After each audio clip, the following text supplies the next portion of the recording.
Over the last few thousand years, we have warped our own history. Our stories of the past have been changed, altered, mistranslated, and completely been misunderstood as we rounded the curve on the precession of the equinox. Modern views of our history account for many things, but completely dismiss many very important pieces in the puzzle. For example, the pyramids of Giza. There is no modern theory that accounts for how these could have been made. Individually, each block cannot be pulled even with 50 men pulling it, let alone drag it for hundreds of miles and then stack them on top of each other 450 feet in the air, in such a precise way that even modern technology can't achieve. Not to mention having it lined up precisely with both Orion's belt, a golden mean and Fibonacci spiral, and be a primary nodal point of every sacred site on the planet. And that's just one example. Our history is not what we think. Many things that we've been led to believe to be true simply is not. This has got to be the biggest. The field of archaeology recently saw some monumental discoveries that are rocking the foundation of what we think we know about ourselves. Many ancient cities such as Babylon, Erech, and Akkad that were written about in the Bible and other ancient texts were always thought to be myths because no one could prove they existed. Then, one of them was found. This led to finding another, and then another. Inside one of these cities, archaeologists found thousands of cylindrical clay tablets hidden deep within the earth under this ancient city. The tablets were completely covered in text, written in cuneiform, and tell an ancient story that spans back over hundreds of thousands of years on this planet, describing the history of the earth and the origins of the human race in great detail. Now, the first thing we all want to do is just say that they were making things up. They didn't know the history of Earth, and they were simply creating tales to explain where they came from. However, if this was true, how can we explain how they knew so many things about the universe that would seem impossible to know? Not only did the Dogons know all about the distant planets in the solar system, but so did the Sumerians. They described them all in great detail in these Sumerian records. They also knew about the precession of the equinox. That's a tough one for a historian to understand, because it takes over 2,000 years of continuous observation to actually learn that the Earth has a wobble. The Sumerians had this information from day one of their civilization. A man named Zacharias Sitchin spent a long time transcribing these texts and had put them all together in his books, but many others have also done the same, and the interpretations are always very similar. Not only that, but Thoth has also shared information about this with us, and his account matches the Sumerian records.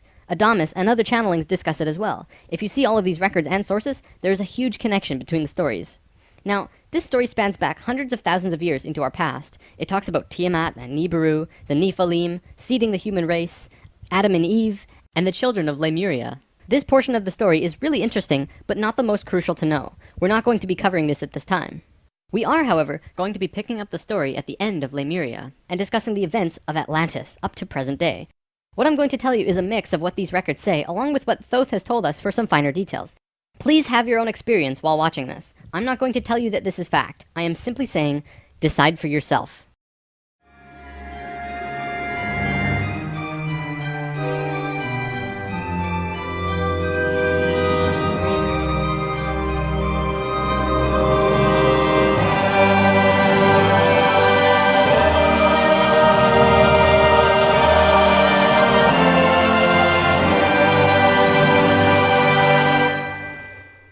There was a time, long ago, when humans existed at a very high level of consciousness. We were interdimensional and were very psychic. We communicated through thought and emotion, much like how animals do rather than speaking or writing, which would seem very primitive. We lived primarily on a large string of islands called Lemuria, but there was a consciousness shift. We moved up in consciousness, and the islands of Lemuria sank beneath the oceans. At the time of this shift, a new continent rose out of the waters. We called it Atlantis. Back in the early 1900s, the spiritual path of the United States was similar to what's happening today. People began to learn about meditation and study ancient lands like Atlantis and Lemuria. We actually found quite a bit of evidence that Lemuria existed, and it had to do with coral. See, the ocean floor does rise and fall. Coral can exist up to 150 feet under the surface of the water. In 1910, the surface of the ocean was probably higher because they were able to see coral rings heading away from Easter Islands for a great distance. These rings were estimated to be found at 1,800 feet, which means that for them to have existed, they would have had to be much higher and sunk slowly. Probably more important, they also found the exact same fauna and flora from the Hawaiian Islands all the way to the Easter Islands. This is a great distance, but if you look at a map, you'll see a long string. That string, according to Thoth, used to run along the western shores of Lemuria. It is only on these islands that have the same flora and fauna. Same trees, bugs, bacteria, everything. Science can only explain this if there were closer land bridges between these islands at one point. Although we were studying this at that time, World War I began soon after, and we lost interest in spirituality and the ancient lands for a very long time. After the sinking of Lemuria and the rising of Atlantis, at first the human race became scattered. We moved to various islands and continents all over the world because we didn't have a home. Yet, we didn't know where to go. At that time, there were about 1,000 humans at a very high consciousness, more than all of the rest. They were called the Nakals. Today, we know them as ascended masters. The Nicals began preparing Atlantis to be our new home. They projected their energies across the surface of the continent in the form of the Tree of Life, not with 10 circles, but with 12, an extra on top on the island of Udal, and an extra on the bottom in the water. There were 10 components on the mainland, and even though it extended over hundreds of miles on the surface, it was projected to the accuracy of a single atom. We chose to move to Atlantis because of the Kundalini. In humans, the Kundalini is often referred to as the energy serpent that runs up and down your spine. When activated, it provides an immense amount of energy through all of the chakras. The Earth itself also has a Kundalini because the Earth is alive, like an organism, running from the center of the planet to a specific place on the surface. Wherever the Kundalini resides, the people there become the spiritual leaders of the world. The Earth chose Atlantis to be the new energetic center of the planet. After Atlantis, the Kundalini moved to the mountains of Tibet, which is why the Buddhists were the leaders in pure spirituality for the last 13,000 years. It was a very pure place. It moved again within the last 10 years, but that's a story for another time. If you want to read more, check out the book The Serpent of Light by Drunvalo Melchizedek. Suddenly, in a single day, the Nicals breathed life into the Tree of Life on the surface of Atlantis. This created vortexes of energy rotating out of each and every circle. Once the vortexes were established, the children of Lemuria began to be called forth. Millions upon millions of Lemurians who had settled all across the planet began to be pulled toward Atlantis. A great migration began. However, the Lemurian body of consciousness had only reached the age of 12 as a planetary consciousness. Because we were right-brained, we were a female species, like a 12-year-old girl. And some of our centers weren't working yet. They had worked with these energies, but only mastered 8 of the 10. Each migrating Lemurian was attracted to one of these 8 centers on Atlantis, depending on the nature of the individual. There, they settled and began to build cities. That left 2 vortexes with nobody using them, not a single person. These 2 vortexes were pulling life toward them, and in life, you can't have an empty place. Life will find a way to fill it. Similar to if you were driving along a freeway, following another car, and you drop too far behind, someone will fill the place. That's exactly what happened on Atlantis. Though the Lemurians had only filled 8 of the vortex areas, Mayan records state clearly that there were 10 cities in Atlantis when it fell. You can see these records in the Troano document, which is now located in the British Museum. This document is estimated to be 3,500 years old, and it describes in detail the sinking of Atlantis. To fill these 2 empty vortexes, according to Thoth, 2 extraterrestrial races stepped in. Not 1, but 2 completely different races. The first race were the Hebrews, coming from our future. Thoth says that they came from off-planet, but we don't know where exactly. The Hebrews were kind of like a kid who went through 5th grade and didn't make it, so they had to do that grade over again. They learned all the math, the left brain stuff, but they didn't get the right brain aspect of evolving consciousness, the doing. They didn't graduate to the next level of evolution, so they had to do it again. They knew a lot of things that we didn't know yet and brought many concepts and ideas to us that we weren't aware of yet. Now, if this is true, this would explain quite a few things about the Hebrew people in general. They seem to have many sacred geometries hidden within their culture. It also puts perspective on the story of Exodus. Perhaps Moses incarnated into that lifetime to free the Hebrews because they were not direct descendants of humans and were being treated unfairly. Or could it be that Moses was visited by an ascended master of the Hebrews who guided him to free their people? Given what we know about dimensions and consciousness, it definitely puts a fresh perspective on old stories that didn't make much sense. We could talk about this more, but let's continue for now. There were no problems caused by the Hebrews coming to Atlantis. They actually benefited our evolution. The other race that stepped in caused big problems. These beings came from the nearby planet of Mars. See, according to Thoth, Mars looked very much like Earth a little less than 1,000,000 years ago. It was beautiful. It had oceans and water and trees that were just fantastic. But something happened to them, and it has to do with something called the Lucifer experiment. From the very beginning of creation, everything is simply an experiment. Creation itself was just consciousness creating and inhabiting itself in that creation. There is no divine plan. Spirit can do whatever it wants. Having said that, if spirit decides to cut itself off from the rest of consciousness and create a separate reality on its own, it can do that too. This is called the Lucifer experiment. Because spirit is God, it can do this. There is nothing wrong with that. We've kind of been led to believe that Lucifer is evil and the devil. This just isn't true. Lucifer is just another means of perceiving the reality. It is not a unity perception of oneness, but rather a duality perception of two-ness. There's a flower of life pattern for Lucifer as well, but that's a big topic for another time. Anytime the Lucifer experiment has been attempted in the universe, it always ends in failure. The species will cut itself off from love and will become incredibly male, left-brained. What always ends up happening is that everyone becomes very greedy. There is no compassion for one another, and everyone ends up fighting until they end up killing themselves. More than 1,000,000 years ago, the beings on Mars joined the Lucifer experiment, and it failed dramatically. Basically, they cut themselves off from the unity of the universe and created a separate reality. When the Martians severed the love bond, they became pure male, logical beings with no emotions. What happened on Mars was that they ended up fighting. Mars became a battleground. Eventually, it became clear that Mars was not going to survive. They blew their atmosphere away and destroyed the surface of the planet. Nova recently did an episode on planetary magnetics, and they found some interesting things about Mars. The planet didn't have a magnetic system, however the surface was magnetized, implying that at one point it did, but that something happened. Now, we've been discussing the star tetrahedron before, and now I want to give you a brief understanding of the Merkaba. The Merkaba was known in ancient times as the Chariot of Ascension. It is the star tetrahedral energy field around the body. All around the world there are references to this in ancient texts. When activated to its full potential, the Merkaba, which is both a tool and part of your being, can be used to do the impossible, included but not limited to changing dimensions and traveling through the universe. Before Mars was destroyed, they built huge tetrahedral pyramids. They built 3, 4, and 5-sided pyramids, eventually building a complex that was able to build a synthetic Merkaba. After a million years or so, it's been eroded, but the proof is there. Now, because the Martians were severed from the Unity consciousness, they couldn't create a living Merkaba. They simply used it as a tool. They created a synthetic Merkaba to travel in time and find a new home. A small group of Martians tried to get away from Mars before it was destroyed, and that place they found was Earth. About 65,000 years in our past.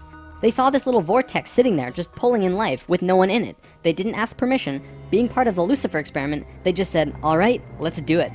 And they stepped onto that vortex, and in doing so, they joined and changed our evolutionary path. Thoth's father, Thome, was one of the Nacals who set up Atlantis on the island of Udal. That island, the top of the Tree of Life, was the brain of Atlantis, and on it was a small city called Poseidon. This city is what Plato was discussing when he said that Poseidon bore 10 children, the 10 circles on the Tree of Life. Poseidon was made of 3 rings painted in black, red, and white stones, and it was the symbol for Atlantis. The inner circle represented the Nacals, the middle circle were the priesthood, called the Maya, and the outer circle represented the regular people of Atlantis. We'll come back to this down the road. There were only a few thousand Martians who came to Earth through the synthetic Merkaba. The first thing they did when they arrived in Atlantis was try to take over the continent. They tried to declare war and invade. However, they were vulnerable due to their small numbers, compared to the millions of Atlanteans, and we finally subdued them. We were able to stop them from conquering us, but we could not send them back. When this happened on our evolutionary path, we now had the planetary consciousness of a 14-year-old girl. The Martians were an incredibly male species, and also very old. So what you had was a 14-year-old girl being taken over by a 60 or 70-year-old man. We had no choice in the matter. The Martians just stepped in and said, like it or not, we're here. They didn't care what we thought or felt about it. Really, it was no different from what the settlers of North America did to the Native Americans. Once the initial conflict was over, it was agreed that the Martians would try and understand this female thing they lacked. This emotional feeling, which they had none of at all. Things more or less settled for a while, but the Martians slowly began to implement their left-brain technologies, which the Atlanteans knew nothing about. One after the other, the Martians kept putting out these left-brain inventions, until the Atlanteans slowly began to see things through their left brain. We slowly began to become a male species. The Martians gained control, bit by bit, until eventually they had all of the power, as was their intention. The animosity between Atlanteans and the Martians never subsided, not even till the end of Atlantis. They hated each other. The Atlanteans were shoved down and treated like inferiors. It was like a marriage that the female component didn't like, but the male component didn't really care if she liked it or not. It remained this way for a very long time, until about 26,000 years ago, when the next phase slowly began. Before we continue, we have to talk about polar shifts. See, in the 1930s, Edgar Cayce was channeling information for a geologist when he stopped and he said, "There's something you should know. In the near future, the Earth's poles are going to shift." Cayce was a brilliant man with a very strong connection to higher dimensions, where he communicated with other beings for the human race. Ultimately, it was because of his channelings that the belief system called New Age was created. This is again just putting what he was doing into boxes of understanding, because no one else understood what he was doing at that time. Nevertheless, when Cayce talked, people listened. Geologists began exploring the possibility of a polar shift, and they found something remarkable. A string of major pieces of evidence came forth and lent tremendous weight to what Cayce was saying, and they have now changed the world's view on the subject. Scientists believed that if there was going to be a physical pole shift, there would also be a change in the magnetic poles. Through studying lava beds, geologists were able to see where the planetary magnetics were when the lava beds hardened at certain depths. They found that the earlier magnetic poles were not where they were now, but in Hawaii. The last shift that took place was 13,000 years ago, and we will get there in the story soon. They did another test and found that it had shifted again 26,000 years ago as well. Scientists also learned that polar shifts happen very quickly. In a single day, the magnetics would do a complete flip, or turn 90 degrees. There's that number again. And within 24 hours, the sun would be rising differently than it did the previous day. This shift has happened hundreds of times over the last 100 million years on Earth, but it's speeding up now and happening faster and faster. Now only 13,000 years between each shift. A whole new viewpoint is beginning to be understood. From space, would this not appear as a pulse? Now, there's a lot more to talk about with polar shifts, but I'm going to give you the basics. A scientist named Charles Hapgood was studying this at great detail because the leading theory behind what caused polar shifts was still underdeveloped at the time. He came up with a theory that demonstrated to be possible through various experiments. Through these experiments, they learned that the surface of the Earth, the crust, could slip over the main mass of the Earth, which continues its rotation as if nothing happened. The crust would rotate and spin out of control until eventually it settles again in a new location aligned with the new magnetics. During this time, there are massive earthquakes and tsunamis and devastations that rock the world. Doesn't that sound a bit like the destruction described in the Book of Revelations? Now, I don't want to freak anyone out. Besides Edgar Cayce's account, many other ancient prophecies, including Nostradamus and Mayan prophecies, have talked about polar shifts in one way or another. And modern science is becoming increasingly aware that there is going to be a polar shift in our near future, which is lining up with our consciousness shift, though they don't take that aspect into account. It's funny actually, a while back, NOVA did 2 reports on polar shifts, and both times NASA shut them down. Then recently, NOVA released a new video called Earth's Magnetic Storm. That video shows all of the evidence for pole shifts without actually using the words pole shift. It's almost as if a specific company doesn't want us knowing about this and the evidence that's been brought forth. Polar shifts are directly related to the magnetics of the planet as well. Planetary magnetics are supposed to look like this, but the reality is much different. Our magnetics have been weakening over the last 500 years or so, and today, they look a little more like this. It was the magnetics becoming more and more warped that's causing many of the problems we've seen in the last 20 years. Birds follow the magnetics of the planet to migrate, and they've been ending up in places they shouldn't be. Whales were continually beaching themselves in the 90s because they followed these magnetics, which led them to land where there should have been water. As for humans, you know how on the night of the full moon there are more rapes, murders, and violent crimes than any other night of the lunar cycle? Well, the moon affects the magnetics of the Earth, slightly. But the magnetics are so warped right now, it's affecting how we think and act as a planet. Our collapse of social structure is related to the geomagnetics of the Earth. Or perhaps it's the other way around. There's one other thing that we need to discuss about polar shifts.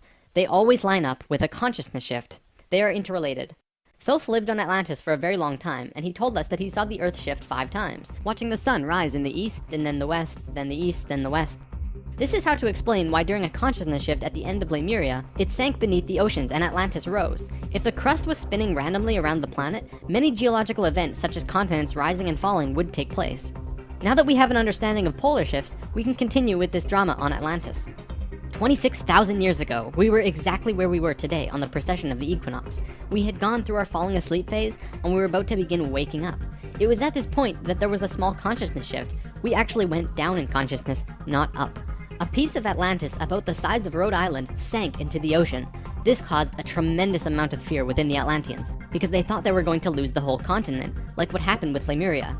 Because of the consciousness shift, one of the bigger things they lost was their connection to the future. They couldn't foresee big events such as the potential sinking of their home.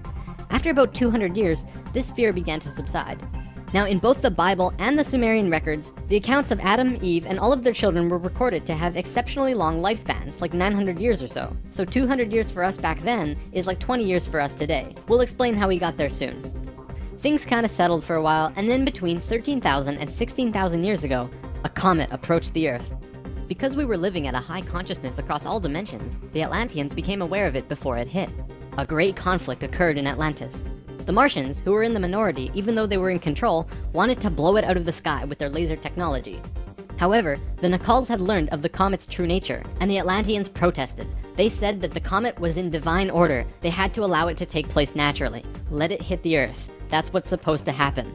The Martians fought the Atlanteans, but in the end they gave in. The Martians agreed to let it hit the Earth.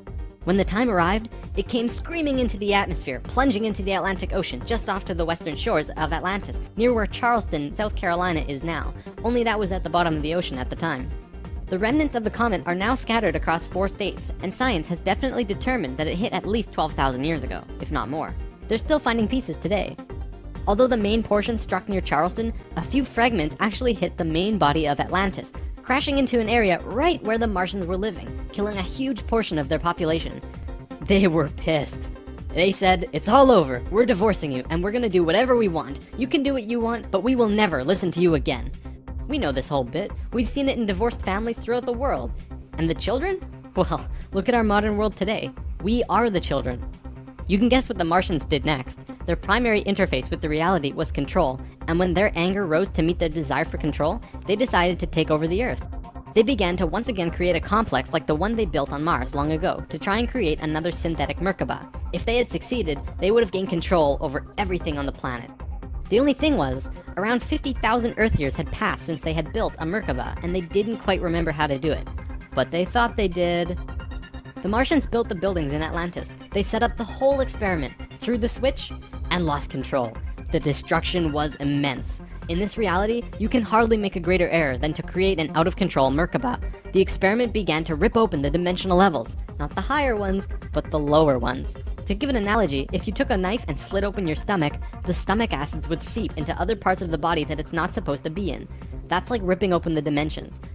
The Martians almost destroyed the Earth. The environmental disaster we are experiencing today is nothing in comparison, though today's disasters are a direct result of these events.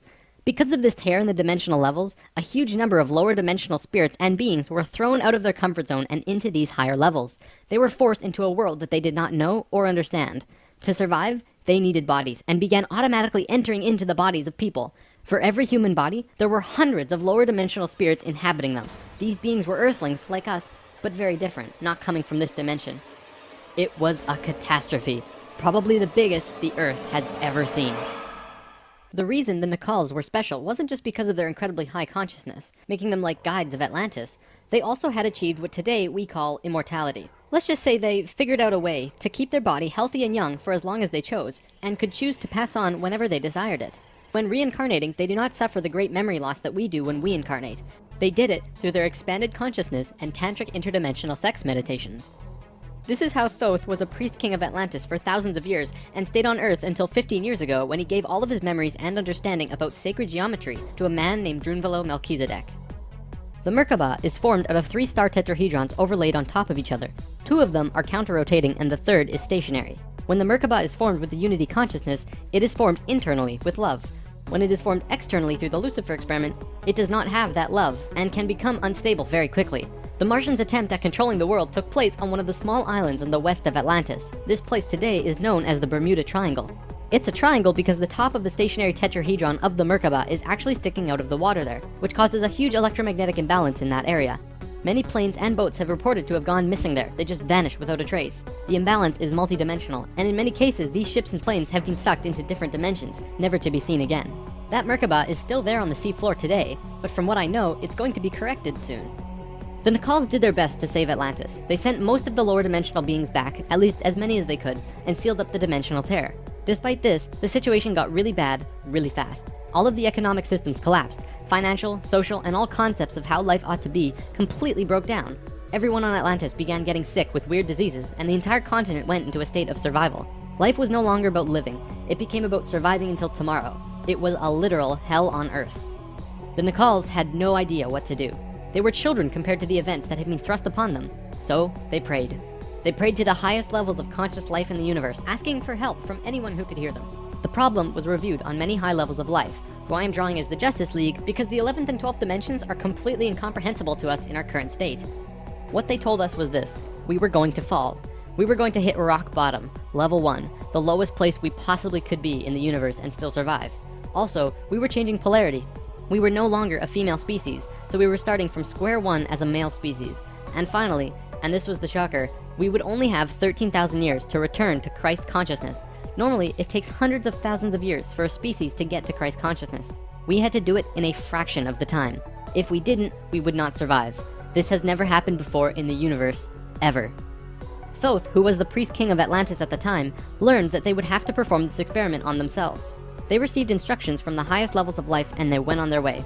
Thoth proceeded with a being named Ra and Aragat, who were previous kings of Atlantis, and began the experiment. To understand what they did, we have to talk about consciousness grids.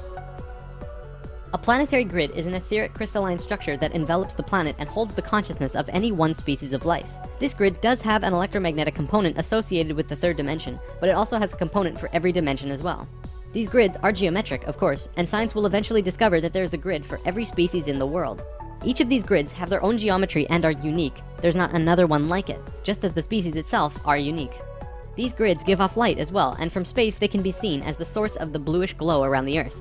What Thoth and friends had to do was create a synthetic Christ consciousness grid, allowing humans to ascend to Christ consciousness in a very short time. But first, let's talk about the science behind the grid. Perhaps you've heard of the 100th monkey experiment. Over a span of 30 years, scientists were researching a species of monkey called macaca fuscata on an island in Japan. They were providing the monkeys with sweet potatoes by dropping them in the sand. The monkeys liked sweet potatoes, but they didn't like the sand and dirt so much. A few monkey children figured out that they could wash their sweet potatoes, and some of them taught the technique to their parents. Only a few of the adult monkeys did this though. This went on for some time until one day, the monkeys who actually knew the technique hit critical mass. And bingo, the technique started spreading faster than it did before. Monkeys started learning it really easily across all of the Japanese islands nearby as well as on the mainland. They knew that there had to be something that wasn't yet understood about how a species is connected to itself. So what did we do? We tried it on humans. Our research team made a picture out of human faces. About 100 faces hidden within a single picture, but at first glance, you could only see about 6 or 7. They did several surveys with a few hundred people in Australia and said, alright, find the faces. Most people could only pick out 6, 7, 8, 9 or so, not many more. After that, the research team went to Britain and aired the picture on a closed cable BBC special that was shown only in England. They showed where all of the faces were, every last one. Half of the research team, which stayed in Australia, did the experiment again with new subjects. And lo and behold, people were just naturally able to see more faces. After this experiment, they knew that something definitely connects us all, and the field of noetics is learning more about it daily. It's mass consciousness. In lesson 11, I showed you the 3 levels of consciousness. Each of these levels have their own consciousness grids around the planet, and our second level grid is based on squares and triangles. Many governments of the world, especially the Russian and US governments, were studying our grids back in the 60s and probably earlier. When mapping out the grid on the planet, you find little military bases on many of the nodal points of the grid. There are tons of these bases way out in the middle of nowhere, like on little islands like Guam. This couldn't be a coincidence that these government powers placed their bases right where the little spirals came out of the grid. They were trying to take control of the grid, because if you control consciousness, you control what we think and feel. Of course, there was another organization that had its hand in both of these governments, and still do, and we will discuss them soon enough.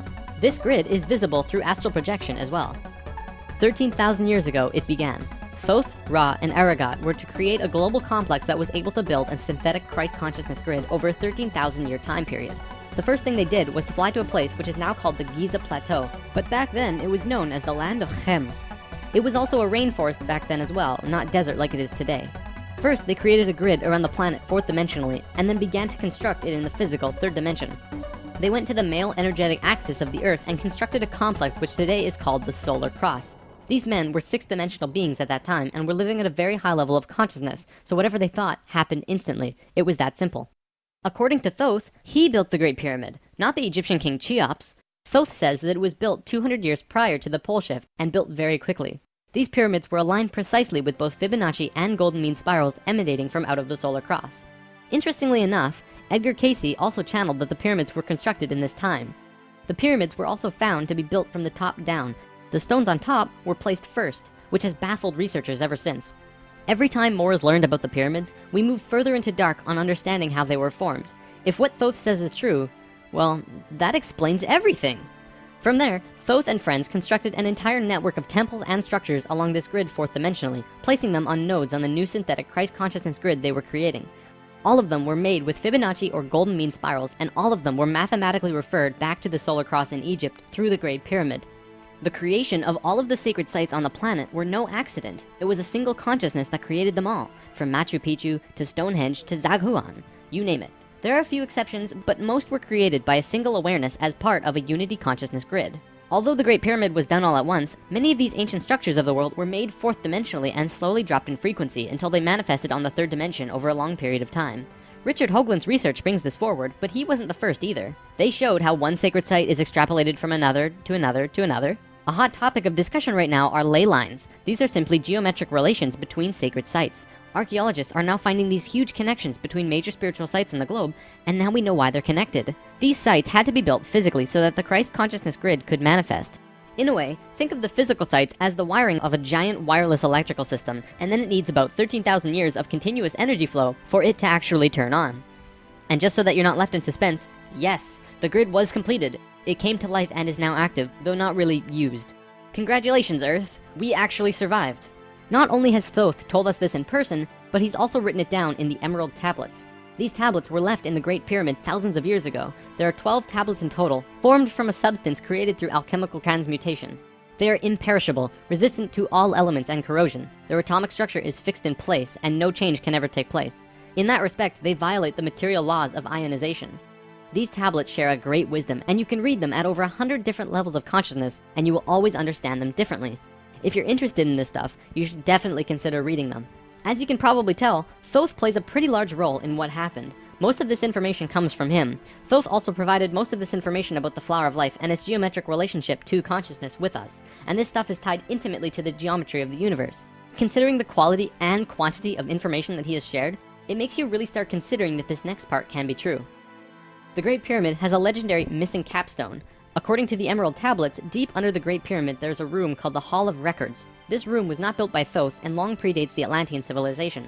Within the Hall of Records is the capstone of the pyramid, which is 5.5 inches high, solid gold, and completely holographic image of the Great Pyramid. It has all of the little rooms and everything. However, this leaves us with a 24 square foot piece of the Great Pyramid that's missing. If what Thoth says is true, that missing piece actually belongs to a very special airship that exists on Earth. And the way to the airship is through the Sphinx. The Sphinx, according to Thoth, is not 12,000 years old, but dates back over 5.5 million years on Earth. Deep under the Sphinx, about 1 mile down, is a round room with a flat floor and flat ceiling. Inside this room is the oldest synthetic object on Earth. The object is about 2 city blocks in size. It's round like a disc and has a flat bottom and top. It is also only about 3 atoms thick, except for a pattern on the top and bottom which looks like this. This pattern is 5 atoms thick.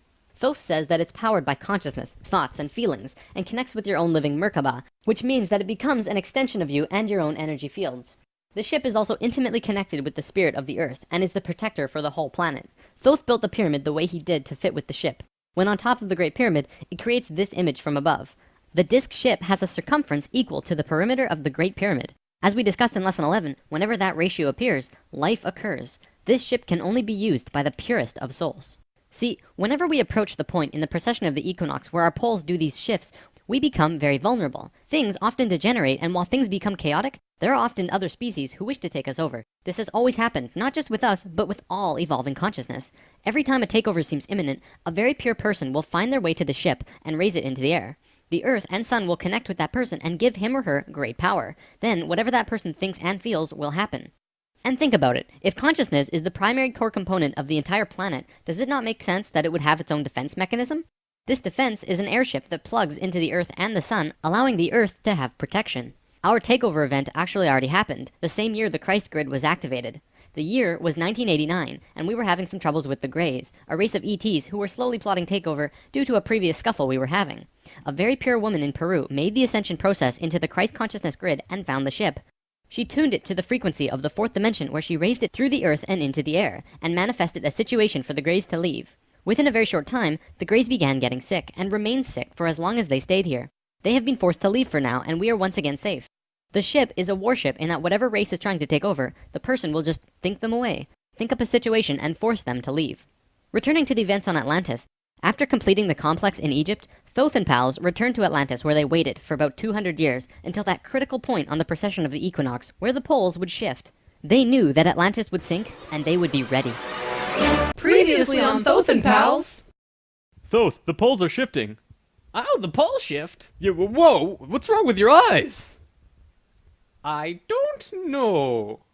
When Thoth first saw signs of the polar shift, they returned to the land of Chem and raised the warship into the sky. They went to Atlantis and picked up the Nakals. The Nakals weren't just passengers though, and each and every being was working in unity to create a very powerful Merkaba around themselves and the ship. They returned to the Great Pyramid and landed the ship on top, forming the phi ratio with the pyramid. And then, it happened. The poles began to shift, and human consciousness began to plummet.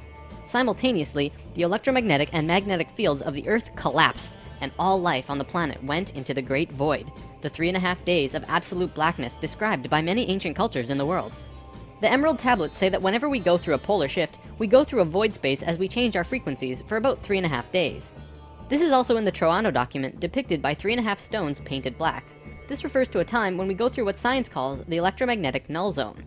During the pole shift, a phenomenon takes place where everything just seems to disappear for a certain time. Usually it's between 2 to 4 days, and the last time it was 3.5 days. Here's where it gets interesting. What happens to us does not usually happen to a normal species, because most advanced species will have their Merkabas handy at the time of the shift. We didn't, due to our little crisis, and we got sucked into the void space without protection. This resulted in us losing our memories. Science realizes that all of our memories are connected through cells in our brains as well as fields around our heads. What is not entirely understood by science yet, at least not directly, is the connection our memories have with the planet itself. We've discussed this before. The magnetics of the Earth affect how we think and act. The Merkaba is an electromagnetic field that you create around your body that can serve as protection from void as you're consciously going through it. What happened to us when we didn't have that protection? It was a clean wipe. When we existed on Atlantis, we were living at a very high level of consciousness in a higher dimension. We had extremely advanced and sophisticated bodies and minds, and were capable of practically anything, living in a dimension where molecules were spaced so far apart that consciousness could interact with them without physically moving. It's hard to explain because you can literally shape your environment immediately through your consciousness in these higher frequencies. In that sense, we were creators, knowing and understanding oneness, beings of love. But then we fell.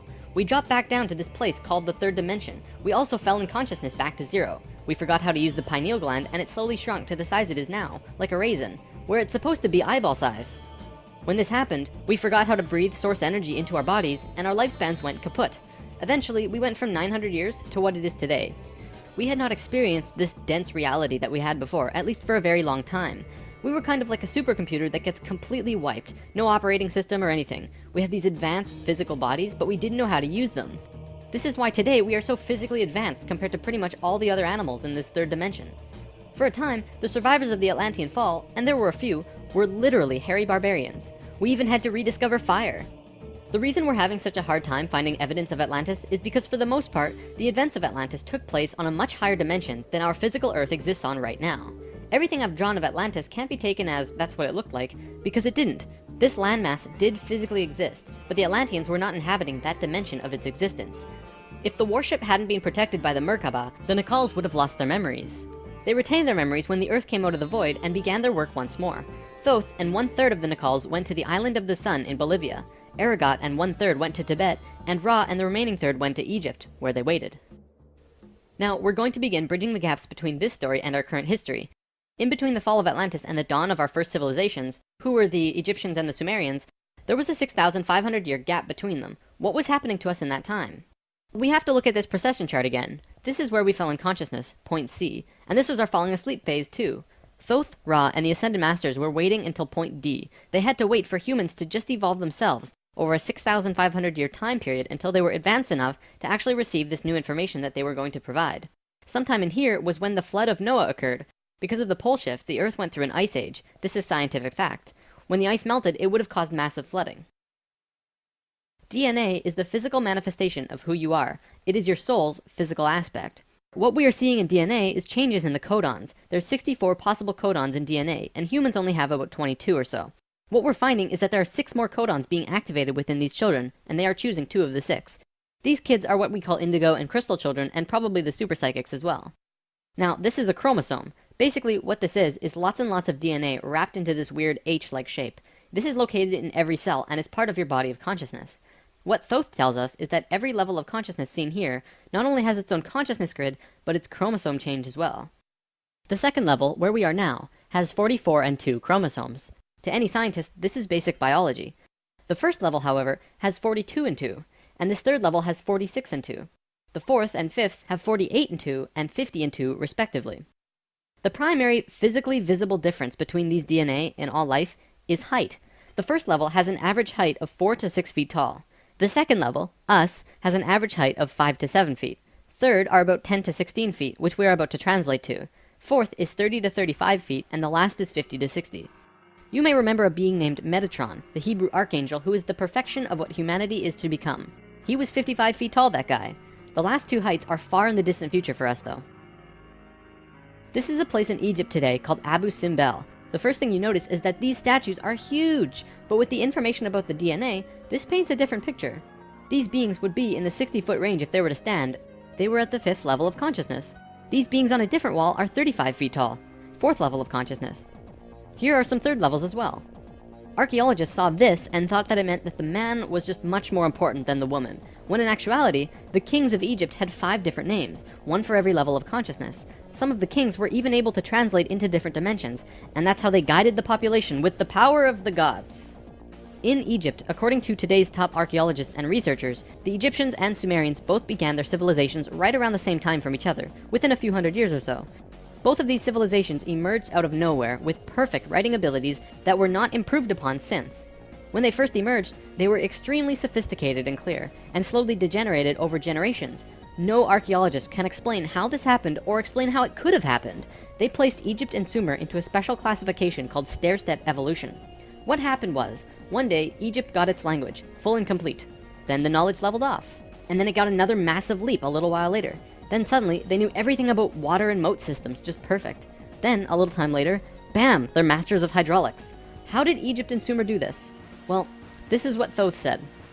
When we were evolving on our own for 6,500 years, Ra and the Ascended Masters were waiting in an underground city beneath the Great Pyramid. We'll come back to this in a bit. Thoth's son Tat formed a group called the Tat Brotherhood, which is a secret group that still exists today as protectors and keepers of the sacred temples. Today, they're still connected to the Ascended Masters. So about 6,000 years ago, some members of the Tat Brotherhood would wait until they would meet someone who could understand what they were going to teach them. When they found someone, they would just tune their frequencies to the third dimension and walk up and tell them information flat out. They said, hey, if you do this and this happens. The Egyptians would say, wow, look at that. Then they would go underground, wait another little while, and repeat the process. Over a short period of time, the Egyptian and Sumerian evolution shot up in stair steps. As for the Sumerians, they also received a more detailed story by those who were assisting them. They described to the Sumerians in all of the details they remembered. They said, this is the history of the planet, write it down. The Sumerians knew about the precession of the equinox because they were told it by the Nacals from Atlantis. After this stair-step period, we began to fall asleep further. Things got worse once more. It was our falling sleep stage of precession, and although the Nacals had given us a boost, we were consciously dozing off. On that note, it's time for the story about the city under the pyramid. Keep an open mind about this because there is very little proof for what I'm about to say. For over 40 years, Drunvalo Melchizedek has been studying human consciousness through sacred geometry and spiritual teachers and masters all over the world. In 1996, he was contacted by a source in Egypt who said that something incredible had been discovered. A stone stele came out of the ground between the paws of the Sphinx into the daylight. They removed it and dug into the earth beneath the Sphinx. There they found a room with 3 tunnels leading off of it. One of the tunnels, which went to the Great Pyramid, had another tunnel coming off it, and it was shielded by a wall of light. Bullets could not pass through this field, and people could not even get close to it without feeling like they're going to die. The Egyptian government found a particular person who could turn off this field. They also had brought in Paramount Studios to film it, as they had filmed the opening of King Tut's tomb. They had a good relationship with Egypt. The government wanted several $1,000,000 from Paramount, but at the last minute they asked for an extra $1.5 million under the table. Paramount was outraged and they backed off. Things were silent for about 3 months. Then Drunvalo heard from a source again who was involved in all this, who said that 3 men shut off the light field and went inside. They found themselves inside a very large building that went on for miles underground, which was really the edge of a giant underground city, which was really just one giant building. Then, a little while later, an Egyptian archaeologist named Larry Hunter began describing the same thing, but more detailed. He said that the city was 6.5 by 8 miles wide and 12 stories deep, and the city was outlined by specific temples in Egypt. The 3 pyramids are lined up with Orion's belt, but there are also small temples for every other star in the constellation. Those temples map out the city underground and are made out of a special stone not found anywhere else in Egypt called Koinen stone. Incredibly enough, very recently, ancient tunnels were found in Romania that led to both Egypt and the inner earth. Now, I don't have time to go into detail about this particular story, but if you want, check out the book Transylvanian Sunrise by Radu Cinemar. To be clear, this is a theory that has not been accepted by the Egyptian government, but the underground city that Thoth said was there is, according to Mr. Hunter, marked by temples made of a unique substance, and the temples match the star pattern of the constellation of Orion. 4,000 years after the stair-step evolution, we were at our lowest stage of our evolution. We were hitting bottom on the awareness road. Suddenly, out of the darkness, 3 men came to Earth to give us a little nudge. Everything in ancient Egypt was synthetic. They had this entire civilization based around achieving heightened states of consciousness, but they had to do it through tools. Now, we're not going to look at each of these tools individually, but let me give you a brief overview here. This tool was used for transferring vibrations into the body. Along with that were the hook and flail. This little device was a kind of generator to increase vibrations, though there's not too much information available on it. This thing, however, was their most important tool, the Ankh. They saw the Ankh as the secret to eternal life, and they used it not as a physical tool, but as an energetic one. They would use this form and Ankh their sexual energy. Now, this could be a huge topic on its own, like how energy travels up and down the body through a vertical tube between 5 energy channels that counter-rotate as they extend through the body. But basically, sexual energy is an incredibly powerful energy. We definitely abuse it today, but what the Egyptians knew was that when you had an orgasm, a very large amount of energy bursts from your root chakra all the way up your spine to the top of your head, and then it gets released. What the Egyptians would do was when the spiral of energy hit their heart chakra, they would onk the energy out of the back of their body and over their head and back into their body, where they would keep the energy and retain a massive energy boost. In other words, if you take a tuning fork and hit it, it will reverberate for a certain amount of time. Then, if you attach an onk on top of it and hit it again, it will reverberate at least 3 times longer. The Egyptians were doing this with their bodies. Moving on, when Atlantis was first formed, the Nacals set up something called a mystery school. This is a special type of school where you learn about consciousness, and you learn different aspects of expanding your own consciousness, and eventually getting to a place where you become immortal. It usually took a very long time to achieve this state, and that's why there were only about 1,000 Nacals in comparison to the millions of Lemurians at the start of Atlantis. The first Atlantean to reach the immortal state was a man named Osiris. Ancient Egypt's mythology tells a story about Osiris, a man who was killed and cut up into pieces by his brother in an act of rage, and then the pieces were scattered. This event, perhaps less exaggerated than the myths, actually did happen, and it took place on Atlantis. Osiris's wife and sister retrieved the pieces, and upon returning the final piece, they restored the creative energy flow and brought his spirit back into the body. Through doing this, Osiris became immortal, and he was the first immortal of Atlantis. This story is told throughout ancient Egypt on many temple walls, and I'm going to show you why. Osiris went through the 3 stages of consciousness. The first one was whole, the second was separated from itself, included physically, and the third was whole again. The Nacals used Osiris's understanding of how he became immortal as a template for how others could do it as well, only through consciousness, without needing to be cut up, of course. This eventually became what we would call the religion of Atlantis, but it was more of a deeper understanding that they were following. This template was also used in Egypt, which we will look at now. Through this stair-step evolution, we began to change from the first level of consciousness into the second. Before the fall, we had incredible memories. It wasn't this vague recollection that we have now, but today we might see it as full-tilt 3D holographic memory. After the fall, we still had a photographic memory and could share these experiences with each other, which is called dream time. It is what the Aborigines of Australia still have today. Through the introduction of writing, however, we began to change from the first level of consciousness into the second. We lost our incredible memories and became very separate from each other and ourselves. Thoth was the one who introduced writing, and if you look at ancient Egyptian culture, it even says, Thoth brought writing to us, as well as many other things.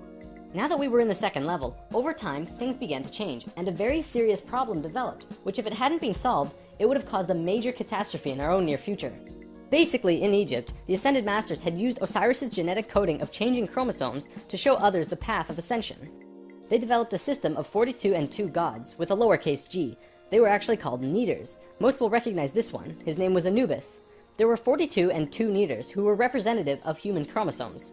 Each one of them showed a specific pathway of life or human experience, and people would follow these understandings to learn more about their life or their own reality.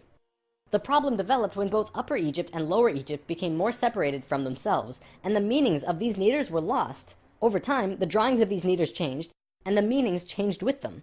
People had no idea what they meant. Then it got worse, when the Egyptian king Menes merged Upper Egypt and Lower Egypt into a unified country. Menes also merged the belief systems, so now you had 88 gods that people were fighting over to decide who was really God. This was an issue because now they had people not knowing what to believe, completely lost, separated from their understanding of their own divinity and God. Things became separated further, people fought over which gods were really gods. Today we look back and say, wow, they thought there were so many gods, when really, this wasn't the case at all. Even with the help from the Tat Brotherhood, we just couldn't get it right. There was one short period of Egyptian culture that most historians don't really understand. As it's written in ancient texts and hieroglyphs, for 17.5 years there was a bizarre new ruler that completely changed how Egypt was run. And his name was Akhenaten. Before him, there were only kings. Akhenaten was the first pharaoh, which meant that which you will become. He was also, believe it or not, 15 to 16 feet tall, at least that's how he was always depicted, and had an elongated skull. Both of these aspects are related to Christ consciousness. Akhenaten abolished all previous understandings of God and tried to instill a one-God understanding in everyone. After 17 years, the majority of Egyptians revolted and Akhenaten was killed, soon to be replaced by someone else, returning to the old system. What actually happened? To correct the problem, Thoth got the help from Ai and Tia, who were the first immortals from Lemuria, and got them to mate interdimensionally to conceive a Christ consciousness being. Thoth said that he worked with the previous kings of Egypt to help achieve this, and Egyptologists find that Akhenaten came completely out of nowhere. It took some time, and there was a transitional period involving Amenhotep III, but soon Akhenaten was on the throne. Akhenaten used his time to bring Egypt back to a simple religion where there was one God, one reality. He used imagery of a sun disk to represent this. The priests in Egypt didn't like that because the religious beliefs were centered on the priests. Then he comes along and says, you don't need priests, God is within you, and you can access God from within your own selves. Well, they didn't like that. He also pulled the military back and said, don't attack unless someone else attacks first. The military didn't like him either. Plus, the people generally didn't like him because they enjoyed worshipping their many gods. Eventually, they disposed of him. After all that, what did Akhenaten do that evidently saved humankind? Well, he developed a mystery school, with the intention of showing a small group of humans a way to ascend into the immortal state. Usually, it took hundreds of years to reach the level of immortality, and Akhenaten had 17 years to produce results. This was a very close call, but he did it. He actually showed 300 individuals the path to immortality in this short time. So after the general population disposed of Akhenaten, these 300 immortals would go beyond Egypt. Thoth wrote in the Emerald Tablets that after ancient Egypt ended, he brought a man named Pythagoras into the Great Pyramid and taught him the geometry of the universe. That man then went on to found Greece, which was originally built upon schools for teaching geometry and the Platonic solids and all of that stuff. Thoth lived a lifetime here as well, where he was known as Hermes Trismegistus. Akhenaten's immortals became a group called the Essene Brotherhood. They first migrated to a place called Masada in Israel. Even today, Masada is known as the capital of the Essene Brotherhood. Now get this. In this brotherhood, there were two people in particular, a man and a woman. You might have heard of them. Mary and Joseph? See, it was part of the Ascended Master's plan that they would bring in a being who would show the pathway to Christ consciousness. He would come to Earth as a second-level being, a regular Joe, and achieve Christ consciousness through the course of his life. Then, the ascension process, the transitional experience from the second to third level, would go into the consciousness grid that was still being formed. He was able to transition because he was originally from these higher levels. That man is known today as Jesus, although his name at that time was Yahshua ben Hur. If Yahshua had not shown up, we would not have had that ascension experience available to us today. None of us would be aware that these higher levels of understanding even existed, and we would destroy ourselves. According to what Thoth said, Mary and Joseph mated interdimensionally. Mary could have been a virgin, physically, but she mated with Joseph in a way that would allow a soul from a higher reality to come down to Earth and have a human experience. Usually, this is impossible to do otherwise. Through Yahshua's work, he came here just like us, a total human being, but he went through these three important stages: final death, resurrection, and ascension, and gave us these experiences so that we could access them down the road. Now, as we all know, the story of Jesus has a missing piece. He was a child, disappeared for some time, and then showed up again when he was 30. In a book called The 18 Absent Years of Jesus Christ, the leading theories about where he went was actually out east to either the Himalayan or Tibetan mountains, where he became an enlightened guru. He brought his teachings back to the world after that. If you remember from part 1, the Kundalini of the planet was residing in Tibet at that time. They were very spiritually adept people living there, and remain so today. Now, on the topic of Christ, there's something else I'd like to bring up: the Lord's Prayer. Today, we know this as the only prayer that Jesus taught, but did you know it's actually a geometric prayer meditation? A man named Bodhi McCoy spent over 20 years working with this prayer and analyzing it with sacred geometry, and has discovered some incredible synchronicities. In his book, Live the Promise, he explains how the original prayer, not the extended version mind you, has 7 segments or thoughts, which align perfectly with the 7 chakras as well as the 7 original branches of yoga. Bodhi teaches how to do this prayer meditation, as well as meditations him and his wife have developed based on the Lord's Prayer, called heart dances. It's really quite incredible to see how it all works with the pure geometries of the universe. If you wish to learn more, check out livethepromise.net. If you study Christian religion and Egyptian religion, you'll actually find that they parallel in almost every way except for the Egyptians' understanding of God. Most evidence shows that Christian religion came out of Egyptian religion, and then later they went back and discredited the Egyptians. Around 300 AD, there was a council called the Council of Nicaea, which was the syndication between the Roman political and religious authorities. Basically, the religious leaders and political leaders realized that they could unite and impose more influence on the people and control society through their unity. It's right around this time that we begin to see the manifestation of the New Testament, which was put together from scriptures and stories, some newer and some much older, which were renewed and superimposed on the life of Yahshua ben Hur, which today we know as Jesus of Nazareth. The term Christ actually stems back from much before the Bible. It comes from the word Christala, which is a word that derives from the original 7 core audible sounds of creation. When the creation of the universe occurred, the original tones were ka, ra, ya, sa, ta, ha, la. Christla actually was broken down on earth into 2 words, Christ, which soon became Christ, and Hla, which became Allah, which were broken down and changed through oral tradition.